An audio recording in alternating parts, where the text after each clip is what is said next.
আসসালামু আলাইকুম দর্শক, দেশ ও দেশের বাইরে থেকে যে যেখান থেকে আমাদের এই ভিডিওটি দেখছেন সকলকে জানাই অনলাইন এগ্রো বিডির পক্ষ থেকে আন্তরিক শুভেচ্ছা ও অভিনন্দন। আজকে আপনাদের মাঝে আমি একটা কাস্টমার রিভিউ নিয়ে হাজির হয়েছি। এই ভাই কোন জায়গা থেকে আসছে, কোথা থেকে আসছে, কি মেশিন ক্রয় করছে, সমস্ত কিছু এই ভিডিওর মাধ্যমে তুলে ধরবো। আসসালামু আলাইকুম ভাই। ওয়ালাইকুম আসসালাম। ভাই আপনি কোন জায়গা থেকে আসছেন? সিরাজগঞ্জ থেকে ভাই। সরাসরি সিরাজগঞ্জ থেকে আমাদের অফিসে আসছেন। আপনি কি এর আগেও এই মেশিনগুলো চালাইছেন?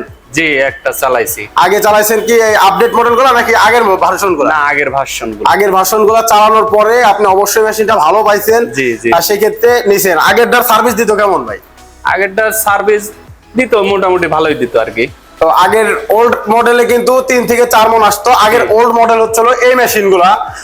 ওল্ড মডেল উনি এই মডেলগুলো কিনছিল, এগুলো আপনার 3 থেকে 4 মণ ধান আসতো প্রতি ঘন্টায়। সবচেয়ে আগের মডেল এটা। এর উপরে ওই সময় মেশিন ছিল না। কিন্তু এখন যে মেশিনগুলো দেখাবো, এখন এই যে পাশাপাশি যে দুইটা মেশিন, দুইটা কিন্তু সম্পূর্ণ আপডেট ভার্সন, একেবারে আপডেট। দুইটাই দুই রকম দেখতে পারতেছেন। তো ভাই এখন আপডেট মডেল উনি এই মেশিনটা কিনছে। এই দুইটা মেশিন পাশাপাশি দেখতেছি, কিন্তু ভাই এই মেশিনটা ক্রয় করছে, ওনার এই মেশিনের মধ্যে এটা পছন্দ হয়েছে বেশি, তো উনি এই মেশিনটা ক্রয় করলো। তো ভাই আপনি যে এই মেশিনটা ক্রয় করলেন, আপনাকে কত মণ ঘন্টায় ধান হবে বলা হয়েছে? 8 থেকে 9 মনের কথা বলা হয়েছে। 8 থেকে 9 মণ বা 10 মণ প্রতি ঘন্টায় ধান হবে। ধান থেকে মানে ফ্রেশ চাউল হবে। আপনি কি জানেন কোনটা কি কাজ করে, কোনটা কোন হবার? জি জি জি। কোনটা কি হবার একটু দর্শক ভাইদের একটু বলেন। এখানে ধান থেকে চাল বার হবে, আর এখানে ভেজা চাল, আর এখানে আপনার শুকনা চাল বা মরিচের গুঁড়া, হলুদের গুঁড়া, শুকনা জাতীয় জিনিসগুলো করতে হবে আর কি। জি, তো দর্শক শুনতে পাচ্ছেন যে আমরা কিন্তু সর্বপ্রথম কাস্টমার ভাইদের সমস্ত কিছু খুলে বলে দিই, যে কোন মেশিনের কোন হোপারের কি কাজ, কতটুকু প্রোডাকশন আসবে, সমস্ত কিছু বলে দিই। এটা রাইস মিলের হোপার। এটা ধান দিলে সরাসরি এর মধ্যে যে যদি ধানটা দেওয়া হয় ফ্রেশ চাউল, ফ্রেশ চাউলটা এখান দিয়ে বের হবে। খুদটা এখানে আরেকটা সিস্টেম করা আছে, এখান দিয়ে খুদ বের হবে। ও অবশিষ্ট যে ভাঙা কুড়াগুলো আছে ওইটা এই পাশ দিয়ে বের হবে। আর এটা হচ্ছিল ডিক্স মিল।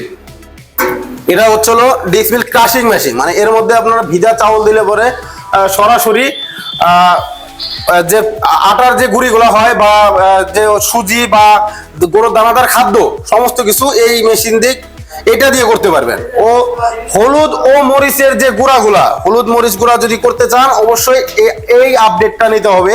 এটা 8 ইঞ্চি গ্রাইন্ডার, পাশাপাশি চাইলে অন্য ভাইরাও 10 ইঞ্চি গ্রাইন্ডারও নিতে পারবে। ভাইরা 8 ইঞ্চি গ্রাইন্ডার দিয়ে পছন্দ করছে, তো ওনারা এটা নিছে।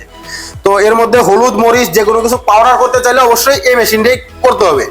তো ভাই আমাদের যে অফিস ভিজিট করলেন, আমাদের অফিসে যে আসছেন, আমাদের লোক কথা কাজে কি মিল পাইছেন? জি জি, মিল পাইছি। তো দর্শক শুনতে পাচ্ছেন ভাইয়ের মুখ থেকে যে আমরা কিন্তু ওনার কাছ থেকে সরাসরি জানলাম যে উনি সিরাজগঞ্জ থেকে আসছে। উনি সরাসরি উনি গাড়ি নিয়ে আসছে, নিয়ে এসে উনি সরাসরি গাড়িতে করে নিয়ে যাবে। তো যারা গাড়িতে নিতে চায় গাড়িতেও নিতে পারে, এবং আমাদের লোক তো বলে দিছে যে ভাই কুরিয়ার সিস্টেমও নিতে পারে। হ্যাঁ জি। আপনাদের সামনে আরো কাস্টমার আসছিল, তারা কিছু টাকা অ্যাডভান্সের মাধ্যমে কুরিয়ারে মানে অর্ডার করে দেওয়ার পর তারা কুরিয়ারে নিয়ে গেছে।